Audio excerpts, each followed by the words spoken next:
পুরান ঢাকায় সোহাগ হত্যাকাণ্ড নিয়ে দেশজুড়ে ক্ষোভ বিক্ষোভের মধ্যে রাজধানীর পল্লবীতে একটি ব্যবসা প্রতিষ্ঠানে সন্ত্রাসী হামলার ঘটনা ঘটেছে। গত 11 জুলাই এই ঘটনা ঘটে। 12 জুলাই এর একটি ভিডিও ফুটেজ সামাজিক যোগাযোগ মাধ্যমে ছড়িয়ে পড়ে। 12 জুলাই রাতে হামলা ও গুলির ঘটনায় 3 জনকে গ্রেপ্তার করেছে পুলিশ। তারা হলেন নিলয় হোসেন বাপ্পি, মামুন মোল্লা ও মোহাম্মদ রায়হান। 5 কোটি টাকা চাঁদা চেয়ে মিরপুরের জনৈক জামিল নামক একজন ব্যক্তি বিদেশ থেকে একে বিল্ডার্সের মালিক জনাব আব্দুল কাইয়ুম ওনাকে ফোন করেন। তো ফোনে বিভিন্ন ধরনের হুমকি ধামকি দিয়ে গত 27 এবং 4 তারিখ এই 2 তারিখে ওরা ওনাকে হুমকি ধামকি দিয়ে ওনার ব্যবসা প্রতিষ্ঠানে একটু ভাঙচুরের চেষ্টা করেন। পরবর্তীতে ওনারা আমাদের ওই সময় ঘটনাটি জানায়নি।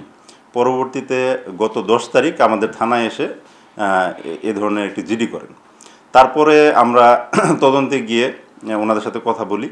বাট গত শুক্রবারে যেটা হয় সেটা হচ্ছে 5 কোটি টাকা চাঁদার দাবিতে বেশ কিছু সন্ত্রাসী ওনাদের ব্যবসা প্রতিষ্ঠানে যান এবং ব্যবসা প্রতিষ্ঠানে গিয়ে মারধর করেন এবং এক পর্যায়ে গুলির ঘটনা ঘটে।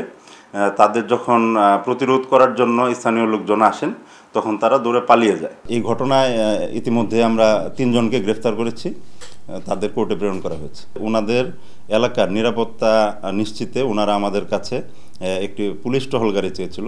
আমরা বলেছি শুধু পুলিশ টহল গাড়ি না, আমরা হাফ প্লাটুন পুলিশ সেখানে মোতায়েন করব এবং সেখানে কিন্তু আজকে থেকেই আমাদের অস্ত্রসহ পুলিশ, সশস্ত্র পুলিশ সেখানে মোতায়েন আছে। যে কোনো ধরনের আইন শৃঙ্খলা বিঘ্ন ঘটার সম্ভাবনা থাকলে আমরা সরাসরি অ্যাকশনে চলে যাব।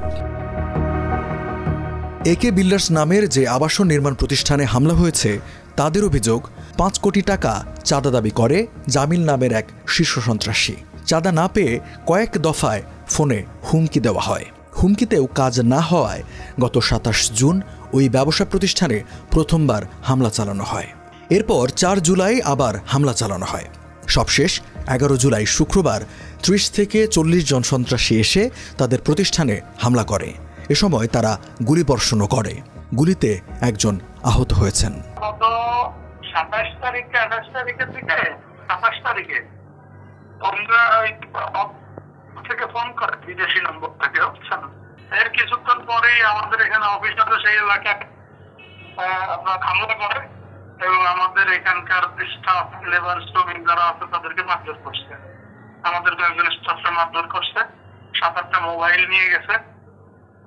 তারপরে মিলিটারি ওয়ার্কারদের বিভিন্ন মেশিনারি যেগুলো সেগুলো সব নিয়ে গেছে। সর্বশেষ গুলির ঘটনাতে আমরা তো ভীত ছিলাম এবং একটু সতর্ক ছিল, এরকম মারধর করতেছে কেউ ক্ষতিগ্রস্ত হইলে, কারণ অস্ত্র ধরতে এসে দেখাইছে। আমরা তো একটু ভয়ে ছিলাম। তার এলাকার সবার সাথে কথা বললাম, আমরা এই এলাকার সবাই মিলে পরবর্তীতে আমরা আরো চেষ্টা করছি। আসলে আমাদের তারা সব অটো রিক্সা, তারপরে 50 টাকা মোটর সাইকেল এগুলো নিয়ে এলাকায় ঢুকে পড়ে। এরপর ফায়ার করতে করতে আগে ছিল আমাদের এলাকার অফিসারগুলো সবাই তাদের সম্মুখে দাঁড়ায় তারপরে আসতে বাধা দিই। আইন শৃঙ্খলা রক্ষাকারী বাহিনীগুলোর কাছ থেকে ভালো সহযোগিতা পাইছে আমাদের।